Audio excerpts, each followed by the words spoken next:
वीज ग्राहकांसाठी आनंदाची आहे। महावितरणची वीज आता 10% स्वस्त होणार आहे। निर्णयाची 1 जुलैपासून अंमलबजावणी होणार आहे।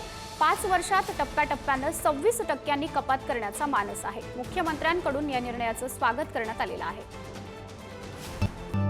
राज्याच्या इतिहासात प्रथमच पहिल्या वर्षी 10% आणि टप्प्याटप्प्याने कपात करीत 5 वर्षात 26% वीज दर कमी होणार आहेत। महाराष्ट्र राज्य वीज नियामक आयोगाने हा निकाल महावितरणाच्या याचिकेवर दिल्याबद्दल आम्ही त्यांचे आभारी आहोत। साधारणतः पूर्वीचा काळ पाहिला तर 10% वीज दरवाढीच्या याचिका सादर व्हायच्या, पण राज्याच्या इतिहासात प्रथमच महावितरणाने वीज दर कमी करण्यासाठी याचिका केली। त्यावरच हा आदेश MERC दिला।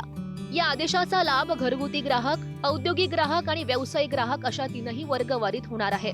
राज्यामध्ये 100 युनिटपेक्षा कमी वीज वापरणाऱ्यांचं प्रमाण हे 70% आहे। त्यांच्यासाठी 10% इतके सर्वाधिक दर कमी होतील। आमच्या बळीराजाला दिवसा आणि खात्रीचा वीज पुरवठा होण्यासाठी मुख्यमंत्री सौर कृषी वाहिनी योजनेअंतर्गत काम युद्ध पातळीवर सुरू आहे। सोबतच आगामी काळात वीज खरेदी करारांमध्ये हरित ऊर्जेवर मोठ्या प्रमाणात भर दिल्यामुळे वीज खरेदी खर्चामध्ये बचत होणार आहे। त्यामुळेच हा दर कमी करण्याचा प्रस्ताव महावितरणाला मांडता आला। ही बातमी राज्यातील जनतेला देताना मला आनंद होतोय।